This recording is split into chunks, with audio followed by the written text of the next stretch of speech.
Nakalakad din sa wakas. Halos 1 linggo kaming natenga nito sa bahay na hindi ko siya mailakad. Kasi nga, sobrang lamig ng nakaraang week. Dahil minus 40, ganyan. Kaya ngayon na lang ulit. Yung kapaligiran, oy. Ganda ng pine tree. Parang yung mga nasa, ano yan? Hallmark na card. Wow! Anong ginagawa mo? Ha? Kinakain yung snow? Parang kabayo. After how many months, finally, sinisimulan nang gawin yung aming drywall. Tapos, siguro isusunod na nila yung sahig. Sana matapos siya before the end of the year dahil, Diyos mio, since August ko pa yan kinlaim sa insurance. Oh, ngayon lang nila gagawin. I mean, yung follow-up na gawin. Yung una nilang ginawa, September pa, yung tinanggal nila yung mga dapat nilang tanggalin. Ano ng petsa? January na. Ngayon lang nila magagawa yung next step. Kasi, sobrang daming nag-claim nung time na nag-hail dito. Kaya, humingi na sila ng saklolo sa mga subcon nila para lang magawa. Basta gagawin nila, okay na ako dun. Yun lang naman yun. Right, Milo? Buti na lang hindi makulit yan. No, buti na lang hindi makulit yan. Good job. Busy. Hopefully, matapos niya today. Ewan ko mag-isa lang kasing gumagawa pero kalahati lang naman yung gagawin niya malalaman natin later. The next day. Yan, nakauwi na tayo sa bahay. Lumabas ako kasi binilahan ko ng pangregalo yung mga bagets dahil meron silang mga attendant na party. So, hindi ko na ipapakita pero ito yung ni-request nila. Dalawa yung attendant nila ng party. So, binilhan ko ng gift card as requested by Kuya. Yan yung isang Lego daw kasi yun yung request naman ng bunso para sa friend niya. Tapos, punta ako ng Dollarama. Nili ako ng mga packing cubes. And 4 pieces. $2 each. Diba? Para pag nag-travel, sure ba? Tapos yung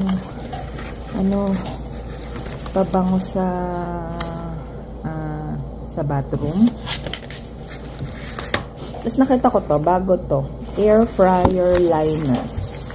Ngayon ko lang nakita sa dollar store to Tignan natin kung okay siya. And then, itong cheese grater na kasi diba minsan yung ilalagay mo lang yung cheese dito. Tapos gaganon mo na siya. Para hindi mo nahahawakan yung cheese. Tapos, itong faucet sink splash guard. Yan. Kasi ang hirap linisin yung nandun. Lagi siyang masyadong masikip yung ganun namin. So, tignan natin kung uubra ite. Tapos, balik sa Walmart. Bumili lang ako nitong King's Hawaiian roll. Hanapin ng mga bagets. Everything, croissant. Ito pala sa winners ko binili. Yung saksakan na may USB. Tapos ito para kay Milo. Maganda kasi ito sa mga dogs sa nila. Para hindi maging upset yung kanilang stomach at saka hindi basa ang kanilang pagka dumudumi. Ito pa rin. Kasi lang $1. And ito half and half cream na pangkape. Tatry ko lang. Sabi dito 1 gram of sugar lang. Iwan natin. Tignan ko. Ayun lang. Ay, meron pa pala. Itong Filipino hotdog. Nakita ko din sa sa Walmart. $4. Pero ilang piraso lang? 5. 2 ganito yung binili ko. Alam ko parang natikman ko na ito, parang masarap naman. Seaweed. Yan. Yan lang. At ilalakad ko muna ang Milo. Kasi hindi ko ulit siya nailakad kahapon dahil merong gumawa ng aming basement. Sinimulan na yung aming basement. A few moments later. Magluluto tayo ng nachos. Pero imbis na giniling ang gagamitin ko, itatry ko tong longganisa. I-air fry natin nang ma-testing natin itong binili ko kanina sa dollar store na air fryer liner.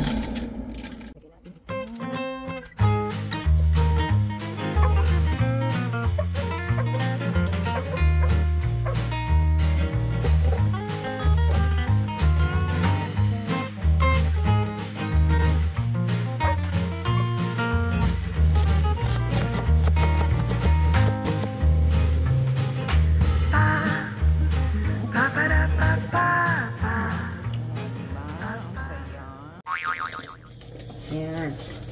Assemble na natin yung ating gagawing nachos. Semi lang to. Semi lang. Kung ako nito. Ito yung, ang pangalan nito? Longganisa na hiniwa-hiwa ko. Diba? Wala na lasa-lasa. Madalian na lang.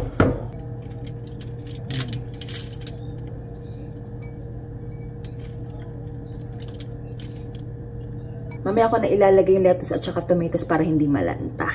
Bake lang natin to para matunaw lang yung cheese. A few moments later. Ayan, eto na siyang natunaw na yung keso. Iibabaw na natin itong lettuce. Mas masarap kasi pagka fresh. Ito. Ayan. Yan na yung ating longganisa nachos. Kain tayo. Cheers.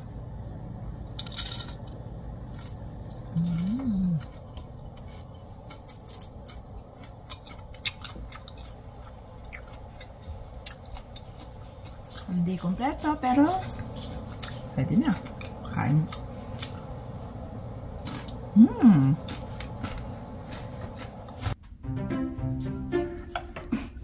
Bayam. That's longganisa. What do you think? Party. Then I'll use it. Finally useful. You're hungry? Hindi kumain ka. Tigkalahati kayo ni Kuya. Okay? Can you finish that? Half of that and then half Kuya? Okay.